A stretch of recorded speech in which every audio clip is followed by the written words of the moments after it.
Hello, welcome to Board Game Bonkers. I'm JC, and today we're going to talk about my top 10 hyped board games that were disappointing.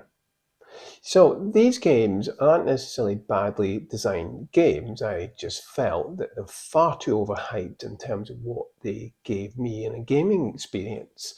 And I don't particularly enjoy playing these games as much as others. Now, I don't think these are bad games, and if somebody really said to me, I want to play this, the majority on this list I would play again if somebody wanted to, but there's a couple on this list that I wouldn't want to play again, and particularly my number one and number two. So we're going to dive straight in to our number six, and that is Brass Birmingham. Now, given this a 6 out of 10, and the reason why I'm not as enamored with this game as others, but I want to make it clear, I think this is a brilliantly designed game. I think this is the best designed game I've ever played. I just don't enjoy it as much as others. So essentially in Brass, you're connecting these routes, you get gathering goods and taking goods from one place to another to earn points. There's a couple of other ways to earn points. It's a very simple way of explaining the game. It's very dark. The theme industrial, Birmingham, in the UK. Now, Birmingham isn't exactly the best tourist destination, but the industry at the time was vital in the UK, and certainly with the likes of steel, etc. And you can see that with a lot of other cities, such as Lancaster and Sheffield, for example. Now, this game is quite dry and quite dark, but it's brilliantly crafted and works really well. Perhaps not with two players. It's a little bit, well, I was going to say conflict. There's a little bit of a few issues with two players. Now, the game in general works well, it functions well, and it's smooth in its gameplay. I just didn't enjoy it that much. I found it, while it was ticking along nicely, I wasn't as inspired, as excited to be playing this game as others. And I just feel it's overhyped for what it is. It's number one Board Game Geek because it's such a brilliantly designed game, and I can understand why it's number one. I haven't got a problem with that. It just isn't going to be in my top 100 because it's just not a game I enjoy as much as others. Let's now move in to my number five, and that is Scythe. Now, I gave this a 5.5 out of 10. Yes, that is a low score. The reason why, I got into this game, I looked at it and I felt that I'm going to get into these battles. And you'd be lucky if you have more than two battles. Now, so inside, you're getting these resources, you're really deploying your mechs. You've got this action selection board system, which I think is great, where you're placing a kind of cylinder onto that particular area on the board and carrying that action out. You can upgrade those actions by removing cubes. It makes actions better. You're going to get monuments on the board. And you're going into these combats. Now, it uses card combat, which I like, and it's got this dial system where you'll be looking at where you're going to put that dial, which number, which you're going to lose traction on a certain track. I like that. I do enjoy it.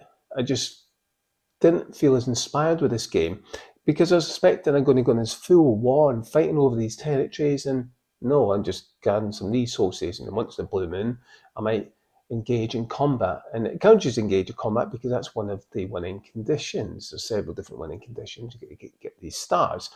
I just wasn't that as excited. And I'm not in love with the artwork as some other people. Now, I love the action selection system much more than the rest of the game.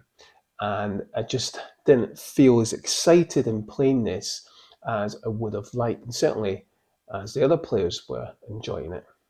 And it's a game I would rather not play again. But if somebody said, look, we really want to play this, then fine, I'll play it. And yeah, sure, I'll enjoy certain aspects of the game. I'm just not going to be overly excited about playing it. I'm not going to be so enthusiastic and wanting to play it again. But as a game, I felt it was too overhyped for what it is, and certainly isn't a game I'm enamored with. But you might enjoy it, and I can understand why people enjoy the action selection systems. Fantastic. Just the rest of the game was just downright dull and boring for me. So let's now move into my next one, my number four. And this is a game I was really disappointed with, and certainly steals different mechanisms from other games and mashes it into this one. That's Ark Nova, and I've given this a 5.5 out of 10. Ark Nova I'm really disappointed with. I just think this is way overhyped. This is like terraforming Mars, as some people say, and it's been made into a zoo theme. I can certainly see that because it uses a very similar system with terraforming Mars. And there are certainly other mechanisms being taken from other games. For example, the card action system has been taken from Civilization: A New Dawn, because you've got these 5 cards laid out, and then you've got a banner numbered 1 to 5, and that will determine the strength of that particular action. What I felt was frustrating with this, because you are building your zoo, and I quite enjoyed that.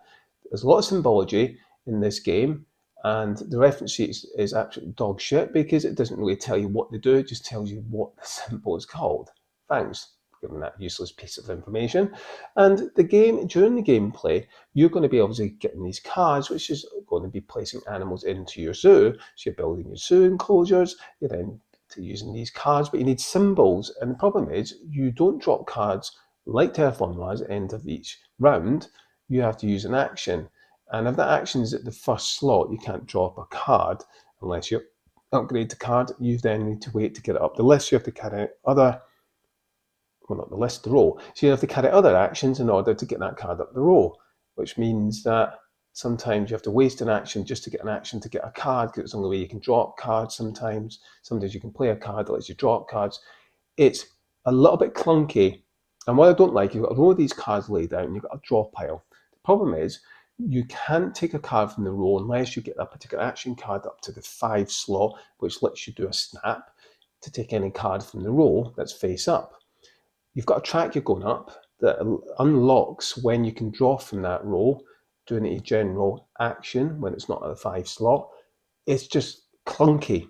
It feels really clunky, really restricted in the cards because it's random. They get drawn out from a draw pile because you can generally can't always take them from the row until you've gone up this track, which takes a while. And then you've got the other tracks that's taken from the Granges, where you've got 2 tracks. Basically, they'll combine and meet. When they meet, that ends games to trigger. It just feels a little bit clunky. It feels like taking all these mechanisms, stuck a Art Nova theme of building a zoo on top. Just didn't enjoy this game. I just felt far too restrictive, very frustrated in the cards because of random it would coming out. I couldn't get this engine building because I wanted specific cards that didn't come out. I just didn't enjoy this game. It looks lovely, it looks beautiful. I really like the way it looks. Even though they're using stock art, I think they've done a great job of the stock art on the cards. I really like the look of it. I just didn't enjoy the game. I felt too frustrated and restricted with those cards. And then, yeah, sure, if you like tracks, you might like this. I just found it a little bit flat and too restrictive for what I wanted out in the gameplay. And that's not enjoyable when you get minus points, because the 2 parts will meet up in the track. You will then potentially get minus points. Don't like that. It's not a good feeling. Didn't like the game in general that much.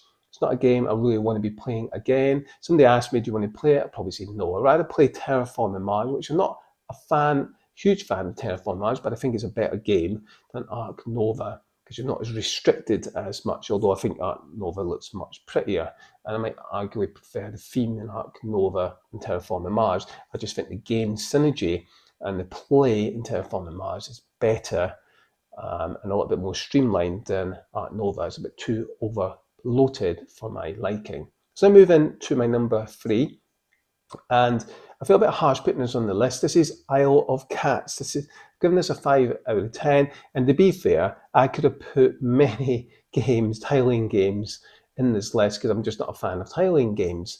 And I don't think this is a bad game. I think this is a really well designed game, and I think the theme comes through. So fair play to the designer for bringing that theme through. I'm just not a fan of tiling games. I think this is overhyped for what it is. You're just laying tiles into a ship, basically rescuing cats. I do like the system where you can choose what tiles you want, and you're trying to work out, depending on what the cost is, to get certain tiles to place down.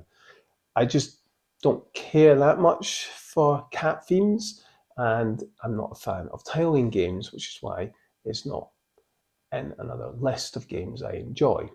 And it's not a bad game. I certainly recommend checking out. If you like tiling games, I think you will enjoy this. It's one of the best ones. I just don't like tile games. I just think this is overhyped for what it is. Let's now move in to my number 2, and that is King Domino. And I've given this a 5 out of 10. Again, I don't like tiling games. This is a bit like, has a Carcassonne. Feels you You're getting these tiles, you're laying them down, and then you're trying to obviously link those tiles up to maximise your points. Very basic. Don't really like it. I just find it uninteresting, and it's just a basic tiling game. It just isn't for me. Now, if you like tiling games, you might enjoy this, and I can understand why people do like it. I just think this is overhyped for what it is. It's basic, but a little bit boring for my liking. Not a game I'll enjoy and want to play again. Let's now finish off with my number one. And I was so disappointed with this game. I was expecting more. This is Boon Lake, which I've given a 5 out of 10. I don't like this game. Where's the lake? I'm going down a stream. I'm not going down a lake. Then you find things in the stream you wouldn't generally find. Oh, there's a vase. Why is the vase in the stream? I find it bizarre, some of the mechanisms and how it interconnects with the theme. It's just disjointed. I didn't enjoy this. I get a sense of what the theme was. I was struggling to understand what the theme was. It's very mechanical and how it plays. I didn't enjoy the game. I just didn't like it. Yeah, I'm going down the stream and then I'm triggering these actions. Don't care. Boring. Didn't like it. Felt it was disjointed. I felt it was over bloated for what it needed to be. It was not enjoyable, and it has nothing to do with a lake because it's bloody streams. Didn't enjoy it. Don't want to be playing this again. Don't like the look of it. I don't think the art was great in it. It was just substandard for me. But you might like these complex games with those mechanisms. That's fine. I just didn't like the synergy that this presented. I thought it was disjointed in some places. But that's my number one, Boon Lake. Now, I hope you've enjoyed this list. This is obviously 6 games that I think are overhyped that I'm disappointed with. I was expecting a bit more. I think with Brass in particular, I was expecting a lot more.